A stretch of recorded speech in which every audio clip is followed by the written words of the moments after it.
17 महीने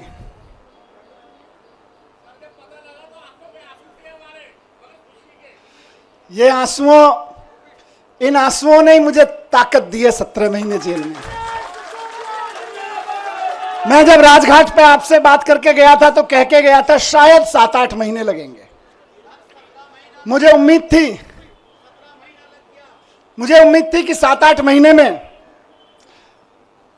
न्याय मिल जाएगा, लेकिन कोई बात नहीं, 17 महीने लग गए। 17 महीने लग गए, लेकिन जीत सच्चाई की हुई है, जीत ईमानदारी की हुई है। इसीलिए कहते हैं कि भगवान के घर पे देर है लेकिन अंधेर नहीं है। भगवान के घर पे देर हो सकती है लेकिन अंधेर नहीं हो सकती है। इनकी तो बड़ी कोशिशें करी इन्होंने, संजय भाई के ऊपर, मेरे ऊपर, अरविंद जी के ऊपर, पार्टी के और नेताओं के ऊपर, देश के सख्त से सख्त कानूनों की सख्त से सख्त धाराएं लगा के इनको बंद कर दो झूठे सच्चे केस में, और ऐसी ऐसी धाराएं लगा दो जो दुनिया भर में आतंकवादियों के ऊपर लगाई जाती हैं। ऐसी ऐसी कानूनों की धाराएं लगा दो जो दुनिया में ड्रग माफिया के ऊपर लगाई जाती हैं। ऐसी ऐसी धाराएं लगा के इन्होंने सोचा इनको जेल में बंद कर दो, तो जैसे आतंकवादी को जेल में डाल देते हैं तो सड़ता रहता है, जैसे ड्रग माफिया को जेल में डालते हैं तो दुनिया में सड़ता रहता है। इन्हें लगा अरविंद केजरीवाल, मनीष सिसोदिया और संजय सिंह को भी जेल में डालेंगे तो सड़ जाएंगे। लेकिन आपके आंसुओं की कीमत है ये, आपके आंसुओं की ताकत है ये कि जेल के ताले भी पिघल जाते हैं।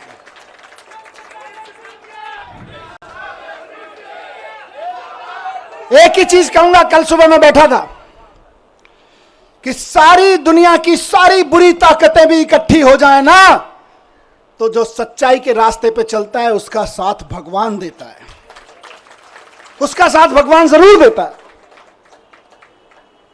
और ये आज बजरंगबली की कृपा है कि 17 महीने बाद सही, लेकिन मैं आपके बीच हूं।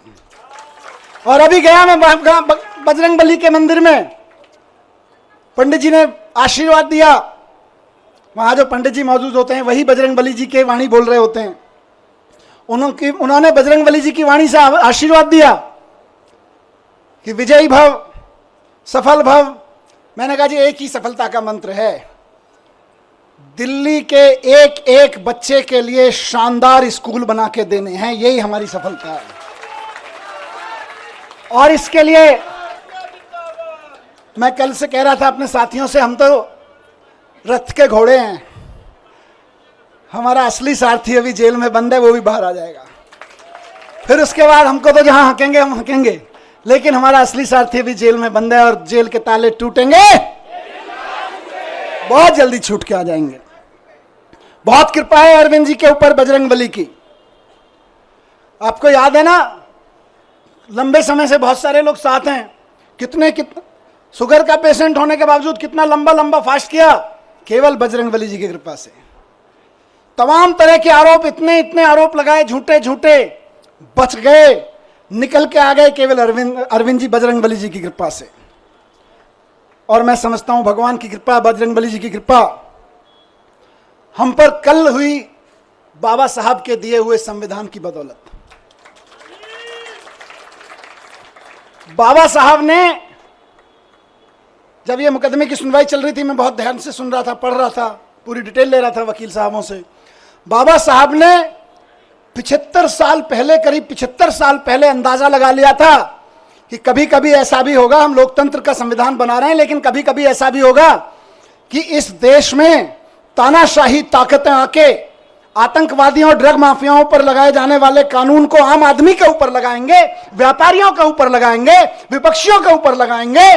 तो उस वक्त उन व्यापारियों को, उन आम आदमियों को, उन विपक्षियों को कौन बचाएगा? तो बाबा साहब ने पहले ही लाइन जोड़ दी थी, संविधान बचाएगा। यही भगवान की कृपा है। कौन बचाएगा उनको जब तानाशाह सरकार अपना जुल्म करेगी, एजेंसियों का दुरुपयोग, कानूनों का दुरुपयोग करेगी, जेलों का दुरुपयोग करेगी, तो कौन बचाएगा? 75 साल पहले उस महान शख्सियत ने लिख दिया था कि मैं ऐसा संविधान दे रहा हूं कि तुमको संविधान बचाएगा। आज हम संविधान के बदौलत खड़े, संविधान की ताकत से यहां पे खड़े हैं। आज मैं शुक्रगुजार हूं देश के संविधान का, बाबा साहब का, और साथ साथ बहुत विनम्र निवेदन के साथ में माननीय सुप्रीम कोर्ट का। बहुत विनम्र सम्मान के साथ में। माननीय सुप्रीम कोर्ट ने संविधान की दी हुई ताकत का इस्तेमाल करते हुए कल तानाशाही को कुचला, तानाशाही को कल गलत ठहराया। मैं शुक्रगुजार हूं देश भर में आम आदमी पार्टी के एक एक कार्यकर्ता का, नेताओं का। मैं तो 17 महीने जेल में था। जेल की छोटी सी एक कोठरी थी, इसकी 1/4 सी, इस पूरे स्टेज की 1/4 कोठरी में कोई नहीं। जब मैं गया था तो मैंने, वहाँ के सिपाही वगैरह कहते थे सर बड़े ऊपर से ऐसी हिदायतें वैसी हिदायतें हैं।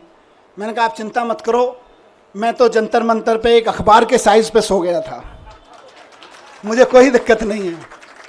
मैं तो वहाँ से निकला हूँ जहाँ अरविंद केजरीवाल जी और मैं और संजय भाई बनारस रेलवे स्टेशन के, और जहाँ देश भर में रेलवे स्टेशन में रात को 2 बजे ट्रेन आती थी तो इतने भी पैसे नहीं थे कि रात को किसी लॉज में रुक जाएं, तो जाके 9 बजे खाना खा के स्टेशन पे ही सो जाते थे अखबार बिछा के। हम तो वहां से भी निकल के आए, हमें तो कोई दिक्कत नहीं है। तो लेकिन हम तो वहां सो रहे थे, लेकिन डंडे कौन खा रहा था? जब मैं कोर्ट आता था तो मैं देखता था बैरिकेड लगे हुए और उसकी दूसरी तरफ से नारे लग रहे हैं।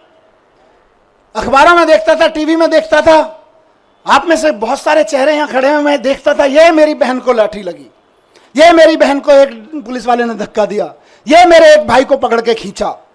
दर्द होता था और वहीं से ईश्वर से दुआ करता था इनको सबको सलामत रखना, इनकी मदद करना, इनको ताकत देना। सलाम करता था आपकी ताकत को मैं वहां से, एक एक कार्यकर्ता को सलाम करता हूं मैं। और सिर्फ डंडे खाने के लिए नहीं, क्योंकि भारतीय जनता पार्टी की जो एक्सपर्टीज अभी संजय भाई ने बताई, उनमें एक शामिल है कि दूसरी पार्टी के कार्यकर्ताओं को और नेताओं को तोड़ने के, दबा के, धमका के, सामदान दंड भेद करके, जेल में भेजने की धमकी देके, जेल में भेज के, उनके हमले करवा के, उनको धमकी करवा के एकमात्र एक्सपर्टीज किसी पार्टी ने पाई है तो वो भारतीय जनता पार्टी है। लेकिन उसके बावजूद आप टिके रहे, एक एक आदमी टिका रहा, एक एक आदमी झुका नहीं, टूटा नहीं।